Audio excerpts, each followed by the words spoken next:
muy agradecidos a Ezequiel, muy buenas palabras, muy esclarecedor el panorama prehispánico en el continente americano.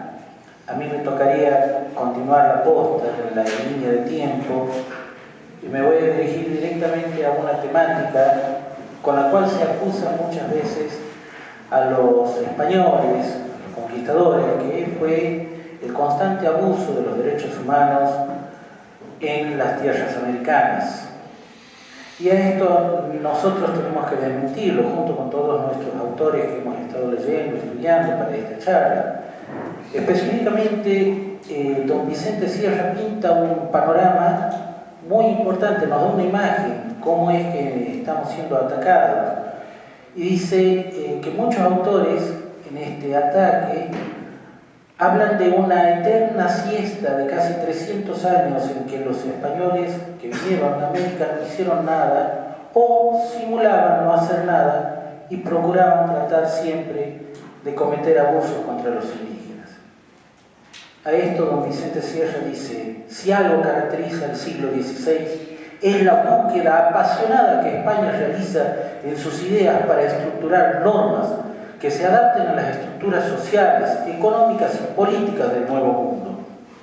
Es una labor durante la cual hace y rehace leyes, instituciones y normas hasta que logra constituir, usa ese término, constituir, lo que se necesitaba en el Nuevo Mundo. ¿Qué era lo que se necesitaba en el Nuevo Mundo? Un conjunto completo de leyes, pero también un conjunto completo de estructura administrativa, judicial, gubernativa, que debía estar imbuida en un espíritu que se conoce como la hispanidad. En ocasión de una charla recientemente dada, el doctor Antonio Caponeto cita a Manuel Gálvez y dice que no solamente por Castilla somos gente, sino que por Castilla es la clave para la comprensión de lo que es el alma hispana. Y entonces, ¿la hispanidad qué es? La hispanidad es una cuestión teológica, no ideológica. Es una cuestión mistérica, no es una problemática, es una condición, no es una situación. Para entender lo que es la hispanidad, hay que entenderla a la luz de la eternidad. Y esa luz de esa eternidad es lo que llevó a estos españoles que llegaron a partir del final del siglo XV y durante el siglo XVI a mantener ese espíritu para tratar de mejorar las condiciones de vida de todo lo que ha descrito aquí el camarada Ezequiel y tratar de armar un mundo nuevo y mejor, tanto para los aborígenes como para los españoles que llegaron a estas tierras. Hay que pensar también que el español era conservador por temperamento. Esta característica la hereda el hispanoamericano, es decir, la heredamos nosotros. Pero para hacerlo es una consecuencia. Se trata de una raza fuerte y seria. Ser conservador no significa ser incapaz de evolucionar. El ser conservador significa ser fuerte de espíritu tradicionalista y resistente a todo lo contrario del propio ser. Obviamente que cuando llegan los españoles y ven esta situación de barbarie también descrita hace un momento, tienen que pensar y decir: esto no es propio del ser. Y por eso emprenden toda esta empresa para tratar de traer estas almas tan desamparadas a la fe verdadera. Los reyes españoles, continúa Vicente Sierra, insistieron en que fueran respetadas las costumbres de los naturales, en cuanto no fueran contra la moral, el orden y el derecho natural. Obviamente, todas estas costumbres que ya han sido descritas iban en contra a lo más básico de la moral, a lo más básico del orden y a lo más básico del derecho natural. Es así que todo este conjunto de leyes que vienen desde el momento mismo de la llegada de los españoles, decretadas, vamos a hacer un recorte rápido, decretadas desde el mismo momento por la reina Isabel, más adelante por su sucesor en el trono cuando fallece el mismo rey Fernando, y más adelante todo lo que hizo la figura importantísima que fue el rey Carlos I, Carlos V, emperador del Sacro Imperio Germánico. Fueron leyes que trataron siempre de mejorar y de considerar a la persona del aborigen como sujeto de derecho. Ya lo hemos tratado, ya lo hemos visto en alguna oportunidad, que fueron las juntas de Valladolid, que se llegaron a conclusiones que hasta el momento ninguna nación del mundo se había tomado el trabajo de llegar ni de abordar. Estas juntas de Valladolid habían conseguido concluir que los aborígenes eran sujetos de derecho, por lo tanto tenían derechos y obligaciones, eran considerados súbditos del corona, tanto como cualquier español nacido, ya sea en Granada o en la Nueva España. Este conjunto de leyes, como dijo Vicente Sierra, se fueron rehaciendo a medida que fue transcurriendo el tiempo. Y es que se llega hasta cierto punto en que se deben sistematizar en un solo conjunto, que se conoce como el conjunto de las leyes de Indias.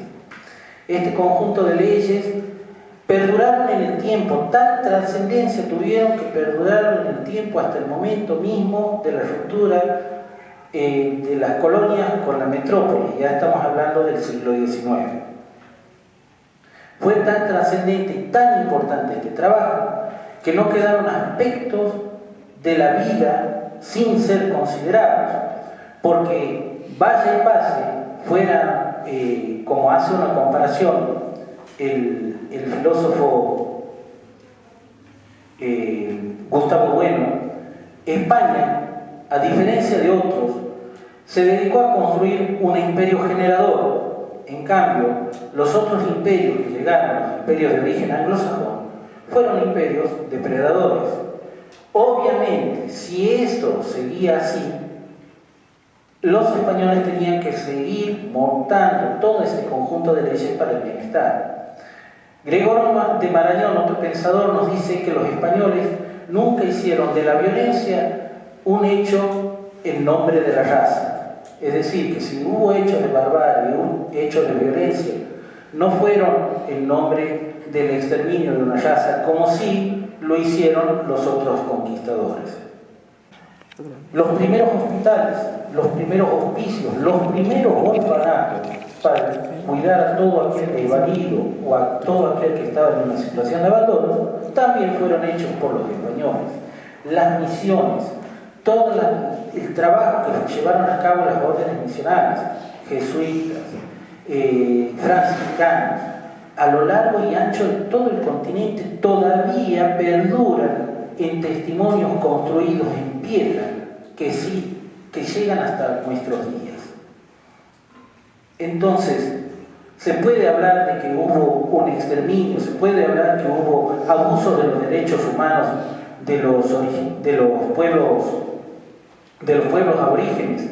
Se puede decir que el español vino a exterminar, a maltratar, a robar, a saquear América.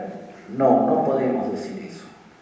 Y lo que decíamos al principio, como pintaba don Vicente Sierra, esa siesta eterna de prácticamente 300 años, tampoco fue así. Los españoles, tanto los gobernantes como los eclesiásticos, es decir, todo lo que era la iglesia que vino junto con los conquistadores españoles, se preocuparon y se ocuparon de todo lo que hacía el bienestar de los indios americanos. No los abandonaron, no los redujeron, no los exterminaron como sí ocurrió en otras partes con los otros imperios. Y recordemos, como cuenta uno de los autores también, que cuando la primera choza de los anglosajones se construyó en las costas del Atlántico Norte, en América ya existían verdaderas ciudades con trazado urbanístico y servicios completos para vivir. A la luz de esto, a la luz de la hispanidad, cierro con la simple y sencilla poesía de Santa Teresa. Nada te turbe, nada te espante, todo pasa. Dios no se muda, no cambia. La paciencia todo lo alcanza. Quiera a Dios, quien a Dios tiene, nada le falta. Solo Dios le basta. Muchas gracias.